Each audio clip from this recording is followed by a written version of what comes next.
আজ বানাবো চানা পনির। তার জন্য কাবলি ছোলাটা আগে থাকতে ভিজিয়ে রেখে এরপর প্রেসার কুকারে দিয়ে নরম করে নেব।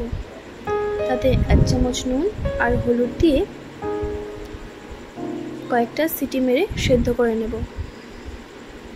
এরপর মশলার জন্য শুকনো লঙ্কা, আদা, 1 চামচ ধনে, 1 চামচ জিরে আর কয়েকটা বাদাম দিয়ে পেস্ট করে নেব। এরপর কড়াইতে তেল গরম করতে দেব। তেল গরম হয়ে গেলে তাতে ছোট করে কেটে রাখা আলুগুলো ভেজে নেব।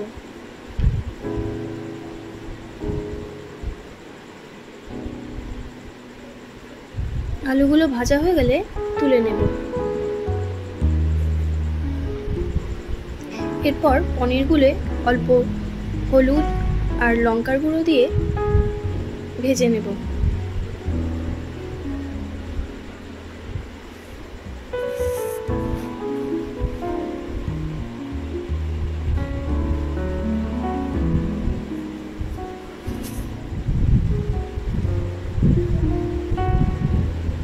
পনির ভাজা হয়ে গেলে তুলে নেব।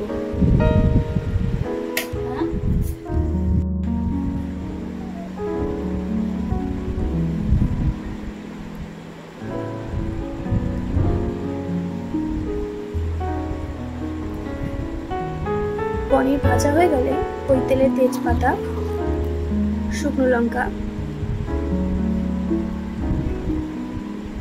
গরম মশলা, জিরে ফোড়ন দিয়ে দেব।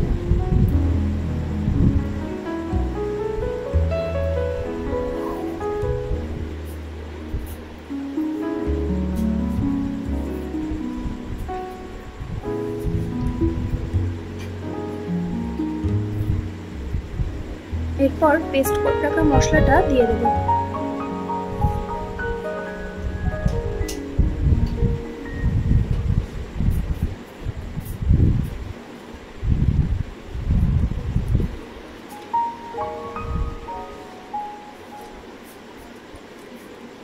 এরপর 1 চামচ কাশ্মীরি লঙ্কার গুঁড়ো, 1 চামচ হলুদ গুঁড়ো, 1 চামচ নুন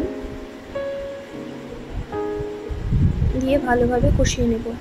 এরপর টমেটো পিউরিটা দিয়ে দেব। টমেটো পিউরিটা দিয়ে ভালোভাবে কষতে থাকবো।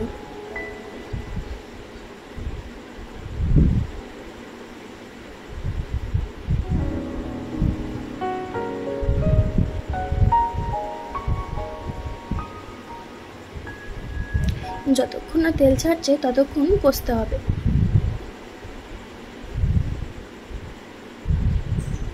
এরপর ফেটিয়ে রাখা 50 গ্রাম টক দই দিয়ে দেব।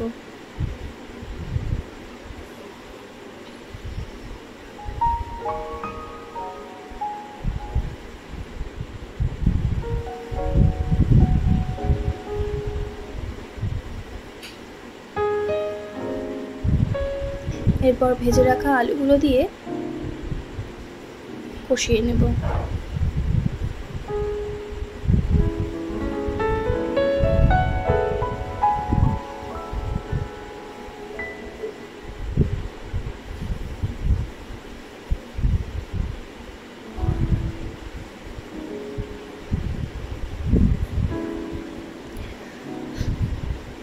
এরপর সেদ্ধ করে রাখা কাবলি ছোলাগুলো দিয়ে দেব।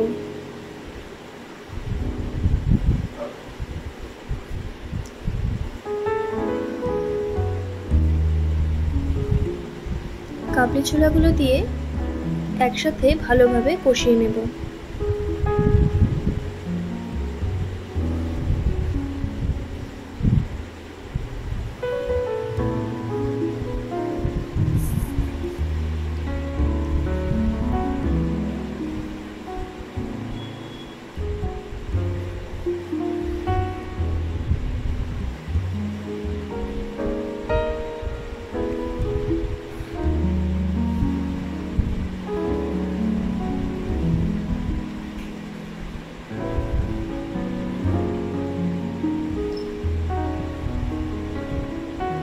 ভালোভাবে কষানো হয়ে গেলে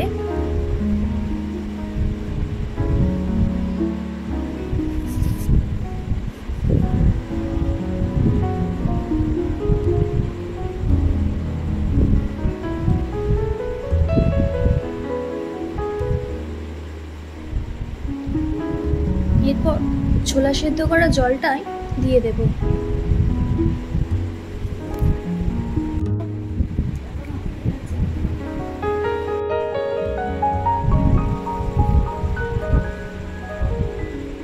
জলটা দিয়ে আরো কিছুক্ষণ ফুটতে দেব।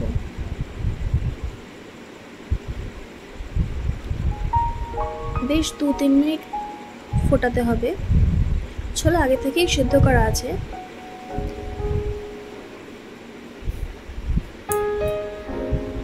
এরপর একটা কাঁচা চেরা লঙ্কা দিয়ে দেব আর ভেজে রাখা পনিরগুলো দিয়ে দেব।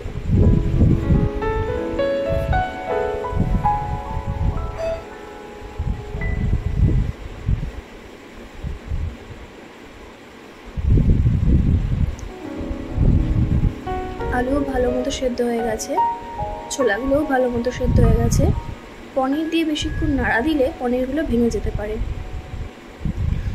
সব শেষে অল্প কাসুরি মেথি উপর থেকে ছড়িয়ে দেব।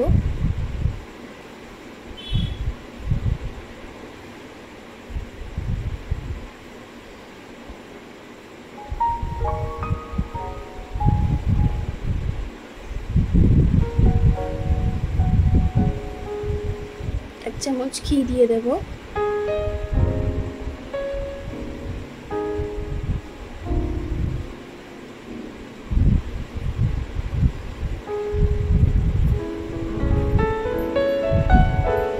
হাফ চামচ গরম মশলা গুঁড়ো দিয়েই আমার রান্নাটা শেষ করব। আমার রান্নাটা যদি ভালো লেগে থাকে অবশ্যই কমেন্ট করে জানাবেন আর সাবস্ক্রাইব করে চ্যানেলের পাশে থাকবেন। আমাকে আরো মোটিভেশন করার জন্য চ্যানেলটিকে সাবস্ক্রাইব করুন, যাতে আমি আরো এগিয়ে যেতে পারি।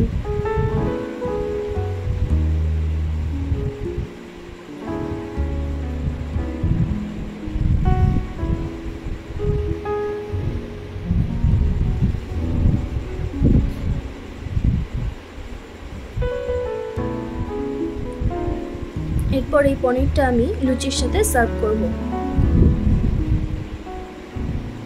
কেমন হলো অবশ্যই কিন্তু কমেন্ট করবেন।